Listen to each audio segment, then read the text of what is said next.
Hi గారు. Welcome to our channel. ప్రస్తుతం మనతో పాటు దాము బాలాజీ గారు సీనియర్ జర్నలిస్ట్ ఉన్నారు. వారితో ఒకసారి మాట్లాడదాం. నమస్కారం సార్. నమస్తే. Sir, actor Sonu Sood arrest అయ్యారంటూ కొన్ని వార్తలు వినిపిస్తూ ఉన్నాయి సార్. మనకు తెలుసు సోనూ సూద్ గారు తన యాక్టింగ్ కెరీర్ ద్వారా ఎంత పాపులారిటీ సంపాదించుకున్నారో, అంతకు మించి సేవా కార్యక్రమాల ద్వారా కూడా సంపాదించుకున్నారు. ఇప్పుడు ఆయన అరెస్ట్ అయ్యారంటూ వార్తలు వినిపిస్తున్నాయి. అసలు ఏం జరిగింది? మరి ఆయన మీద నమోదైన కేసు ఏంటి? మీరేం చెప్తారు సార్?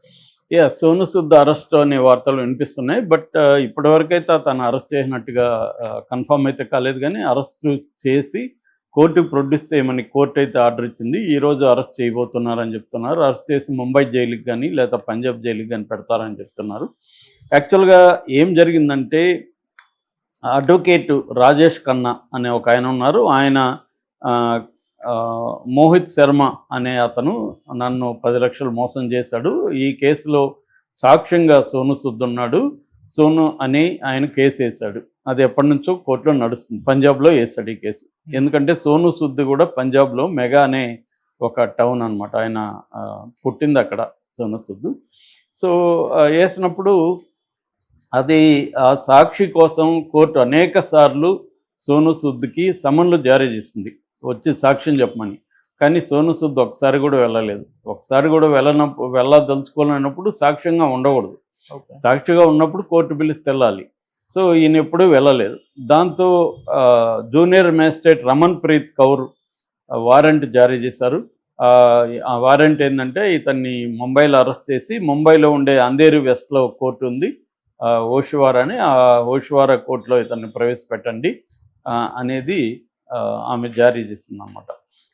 ఇది ఇప్పుడు వైరల్ అవుతుంది. దీంట్లో చంద్రబాబు కూడా దీనికి రంగంలో దిగి అక్కడ మహారాష్ట్ర ముఖ్యమంత్రి, పంజాబ్ ముఖ్యమంత్రితో మాట్లాడతాడని కూడా వార్తలు వచ్చాయి. ఎందుకంటే మొన్ననే సోను సూద్ ఆంధ్రప్రదేశ్ ముఖ్యమంత్రి చంద్రబాబుని కలిసి 4 అంబులెన్సులు, మెడికల్ అంబులెన్సులు, అంటే రిమోట్ ఏరియాలో మెడికల్ ఫెసిలిటీస్ సరిగా లేవు కాబట్టి వాటికి మెడికల్ ఎక్విప్మెంట్ ఎక్కువగా ఉన్న అంబులెన్సుల్ని ప్రజెంట్ చేశాడు.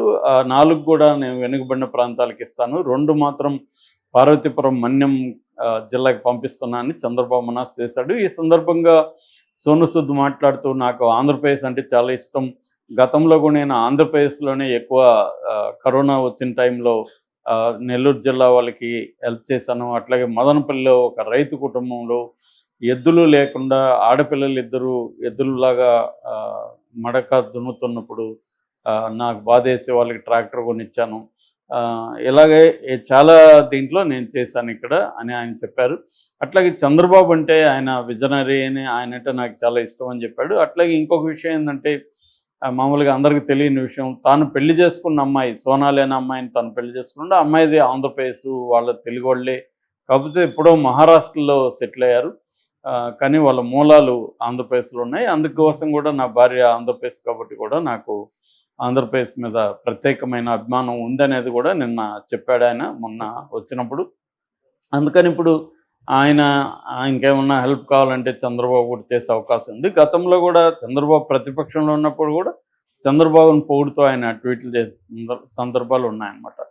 ఎందుకంటే సోను సూద్ అంటేనే మనకు గుర్తొచ్చేది కరోనా టైంలో ఆయన చేసిన ఇది. సో ఆయన ముఖ్యంగా వలస కార్మికులు, అప్పుడు ఏంటంటే అందరూ కూడా బాధపడింది ఏంటంటే, వలస కార్మికులు వందలాది కిలోమీటర్లు మండుటెండలు కాలినడకన వెళ్ళడం, బొబ్బలేకపోవడం, కొంతమంది ఆ ఎండలో నడవలేక చనిపోవడం, గర్భిణీ స్త్రీలు. దాని మీద మన సునీల్ కుమార్ రెడ్డి అనే డైరెక్టర్ కూడా వలస అనే సినిమా కూడా తీశాడు అన్నమాట. వాళ్ళ కష్టాలన్నింటినీ డీటెయిల్గా ఆయన చూపించాడు. సో ఆ టైంలో మోడీ ప్రభుత్వం చేతులెత్తేసింది, వాళ్ళ కోసం ప్రత్యేక ట్రైన్లు కానీ బస్సులు కానీ వేయడం వదిలేసింది. ఎందుకంటే వాళ్ళు ఓట్ల బ్యాంకులు కాదు కాబట్టి, వాళ్ళు ఉన్న ఓటు ఒక దగ్గర ఉంటే వాళ్ళు వలస వేరే దగ్గర ఉంటారు కాబట్టి వాళ్ళ ఓట్లు మనకు లేవన్న దీంతో వదిలేసి, అది మాత్రం మోడీ ప్రభుత్వానికి చాలా తీవ్ర వ్యతిరేకత వచ్చింది.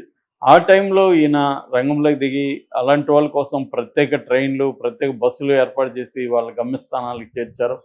అలాంటి వాళ్ళు అందరూ కూడా సోను సూద్ ఫోటో వాళ్ళ ఇంట్లో పెట్టుకొని పూజ చేస్తారని చెప్తారు. అది బాగా ఇదైంది. దాని తర్వాత కూడా ఆక్సిజన్ సిలిండర్లు లేనప్పుడు ఆక్సిజన్ సిలిండర్ చాలా కొనిచ్చాడు, నెల్లూరు జిల్లాలో కూడా కొనిచ్చాడు. అట్లాగే చాలామందికి మెయిన్ రోజువారీ సరుకులు అందించడం, అదంతా కూడా ఇమీడియట్గా ఆయన సూద్ ఫౌండేషన్ ఆయన ఒకటి పెట్టాడు, చారిటీ ఫౌండేషన్. దాంట్లో కొంతమందిని ఎంప్లాయర్స్ని తీసుకొని ఆ సుద్దు ఫౌండేషన్ తరఫున ఒక ఆర్గనైజ్డ్గా చేయడం చేశాడనమాట. సో అట్లాగే మనకి ఇంకొక ఇంపార్టెంట్ ఏంటంటే కిర్గిస్తాన్లో మన వాళ్ళు 1500 మంది అక్కడ ఇరుక్కున్నప్పుడు కూడా వాళ్ళని తీసుకురావడానికి ప్రత్యేక ఫ్లైట్లు ఈయన ఖర్చుతో పెట్టి వాళ్ళని తీసుకొచ్చాడు. అంటే చాలా చోట్ల గవర్నమెంట్లు చేయాల్సిన పనిని సోను సూద్ చేస్తున్నాడు. దాంతో మామూలుగా అయితే సోను సూద్ విలన్, ఆయన మనకు తెలుసు అరుంధతిలో ఎంత పాపులారిటీ వచ్చిందో. సో ఈయన విలన్ కాదు, నిజ జీవితంలో హీరో అన్నట్టుగా చిరంజీవి కూడా అభినందించాడు ఈయన్ని. సో అలాగే ఈయనకి అనేక వైపున అభినందనలు వచ్చినాయి. వచ్చిన తర్వాత ఈయన మీద అనేక విమర్శలు కూడా మెల్లగా మొదలైనవి. ముఖ్యంగా ఈయన బీజేపీకి యాంటీగా ఉన్నాడని ఒక వార్త వచ్చింది. బీజేపీ వాళ్ళు ఈయనకి యాంటీగా మాట్లాడడం మొదలుపెట్టారు. ఈయన ట్యాక్స్ కట్టలేదని, గతంలో కూడా ఈయనకి వారెంట్ ఇష్యూ చేయనట్టు, అరెస్టు అవ్వబోతున్నట్టు ఇలాంటి వార్తలంతా కూడా వచ్చాయి. మామూలుగా రెండోది ఏంటంటే చారిటీ ఎవరు చేస్తున్నా దీని వెనక ఏదో ప్రయోజనం ఉంటుంది, రాజకీయాల్లోకి ఈయన వస్తాడేమో.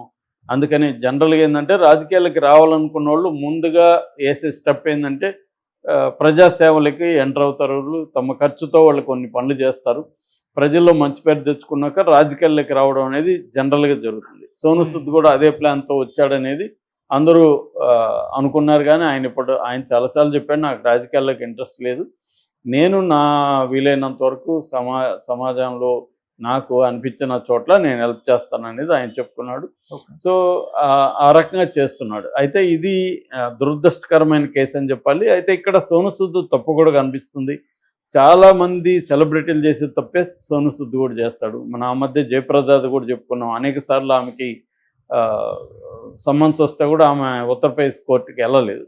సో ఇదే ప్రతి చోట జరుగుతుందన్నమాట. సో ఇక్కడ కూడా సోను సూద్ విషయంలో కూడా సోను సూద్ లాంటి వాళ్ళు కోర్టుల్ని క్యారీ చేయకపోతే ప్రజల్లో కూడా ఒక రాంగ్ సిగ్నల్ వెళ్తుంది. అంటే డబ్బు, పలుకుబడి, పవరు ఉంటే కోర్టులు ఏమి చేయలేవు, మనల్ని మాత్రం వేధిస్తారు, మనం ఒక వాయిదాకు పోకపోతేనే మనల్ని సీరియస్గా మందలిస్తారు జడ్జి, లేదంటే అరెస్ట్ వారెంట్ ఇష్యూ చేస్తారు, పెద్ద పెద్ద వాళ్ళు కోర్టులకు వెళ్ళకపోయినా వాళ్ళని ఏమి చేయరు అన్న ఒక రాంగ్ ఇదైతే జనాలకి వెళ్ళడానికి సోను సూద్ లాంటి వాళ్ళు ఈ సమ్మన్స్ని పట్టించుకోకపోవడం అనేది కారణం ఖచ్చితంగా. సో ఆ రకంగా సోను సూద్ మీద, నిజానికి సోను సూద్ సాక్షి తప్ప ఆయనేమి దీంట్లో నేరస్తుడు కాదు, ఏం కాదు. ఇంతకీ ఇది ఏంటంటే ఈ రాజేష్ ఖన్నా అనే, అది కూడా నాకు చదువుతుంటే అది విచిత్రంగా ఉన్నది. అదేంటంటే రాజేష్ ఖన్నా అని రిజికా అనే ఒక బిట్ కాయిన్లో డబ్బులు పెట్టమని మోహిత్ శర్మ అనేవాడు చెప్పాడు. 10 లక్షలు పెట్టాడు. ఇప్పుడు ఆయన చెప్పుండొచ్చు, నేను ఏదో చెప్తాను, నేను పలాని స్టాక్ మార్కెట్లో పలాని స్టాక్ నేను కొన్నానని చెప్తాను. అది నువ్వు చూసి నువ్వు కొన్నావు అనుకో, నువ్వు 10 లక్షలు లాస్ వస్తే నేను ఎలా బాధ్యుడవుతాను? సో అది ఇతను పెట్టిన కేసు నిజానికి. దాంట్లో అది పెట్టిందే స్టూపిడ్ కేసు అది. ఎందుకంటే మోహిత్ శర్మ పెట్టించాడని చెప్తున్నాడు ఇతను. నిన్నోడు పెట్టమన్నాడు మోహిత్ శర్మ చెప్తే డబ్బులు. అది మేజర్ ప్రాబ్లం. కాకపోతే ఏంటంటే ఇక్కడ ఈయన సాక్షిగా ఆ కేసులో ఎందుకు ఉన్నాడు అంటే ఎప్పుడో ఇది జరిగింది. మేబీ ఫ్రెండ్ కోసం ఆయన ఉండొచ్చు. తర్వాత ఆయనకి కోర్టుకు ఇది ఎందుకులే స్టూపిడ్ కేసు అని వదిలేసి ఉండొచ్చు. కానీ కోర్టులో అలా ఉండవు కాబట్టి కొంతమంది జడ్జిలు సీరియస్గా